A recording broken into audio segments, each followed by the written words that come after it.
Hey, it's Jamie, and today we're rehashing Exodus 1-3. Buckle up. It's exciting and action-packed, but it's a little lengthy. Man, Exodus does not mess around, and it opens on a bummer of a tale of the Israelites today. They are being fruitful and multiplying and living a grand old life, but the new king of Egypt, who had never even heard of Joseph, he starts thinking that if the Israelites start to outnumber the Egyptians, they may rise up or defect. Holy paranoid, Batman. Anyway, he decides to go from like zero to drastic and just enslave them all. Just one fell swoop of, everyone works for me now. But get this. The more oppressed the Israelites become, the more the Israelites multiplied. Take that, kingy boy. So then the king says, okay, you want to be like that, do you? And after some Hebrew midwife hullabaloo, you can read about it if you like, the Pharaoh tells all of Egypt that every Hebrew boy born starting right meow must die. Dun dun dun, but the girls get to live, yay! But this one snaky Levite woman married to a Levite priest, she has a baby boy, and she, to quote Exodus chapter 2, verse 2, saw that he was a fine child, so she hid him for 3 months. When he became too big, she made him like this floaty basket thing and set him down amongst some reeds in the Nile. Now, I don't know what her plan was there, but check this out. That baby boy's tricky older sister, she hid behind those reeds watching all of this go down. She sees the Pharaoh's daughter come to the river to bathe, and she sees the Pharaoh's daughter notice the baby crying in the basket. So the Pharaoh's daughter scoops him up and recognizes him instantly as a beautiful little Hebrew baby boy. Now, the boy's crafty sister approaches the daughter of the Pharaoh and is all like, hey, do you want me to get a wet nurse for you so you can stop all that annoying crying? And the Pharaoh's daughter was like, yes, please. So the crafty sister goes and gets her own mother, the baby's own mother, and brings her back to wet nurse the boy. The Pharaoh's daughter agrees that the woman would take the boy, get paid to wet nurse him, and then bring him back when he's old enough to be the Pharaoh's daughter's son. Years go by, and the boys return to the Pharaoh's daughter, and she calls him Moses, meaning, I drew him out of water. Now, Moses knows he's a Hebrew, but outwardly he looks like the son of a Pharaoh's daughter because of the way he's dressed, etc., haircut, blah, blah, blah.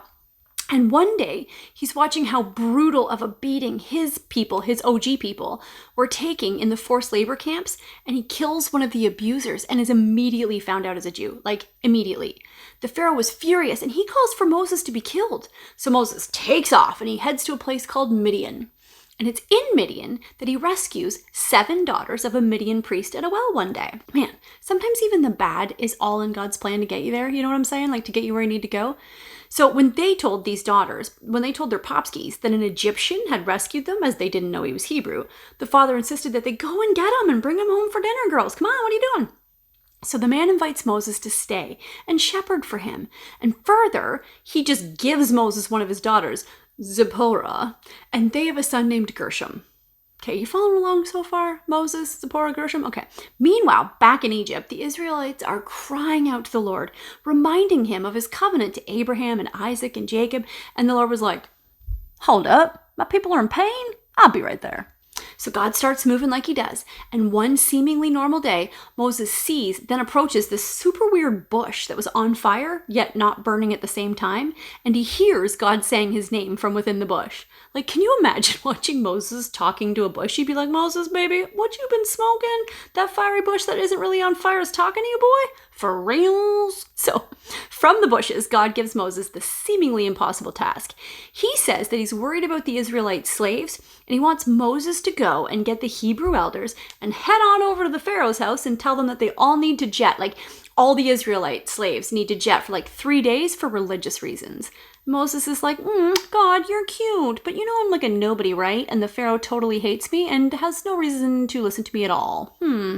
But the Lord's like, dude, obviously I have a plan here, and I will stretch out my hand, and I will urge the Pharaoh to allow you and all of the Israelites to go, and he will know that it is your God when I do. So trust me.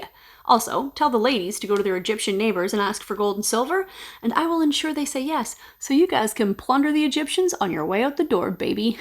Crazy. So that little cliffhanger is how we leave off today. Whew.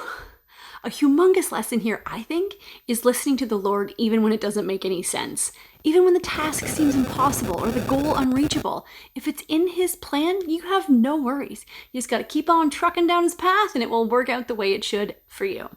Even if someone's free will throws a monkey wrench into it, the Lord will shuck and jive and turn that baddie into a good. So let me know if you read these chapters today what you thought and what your takeaway was, because it might have been different, and I'd love to learn with you.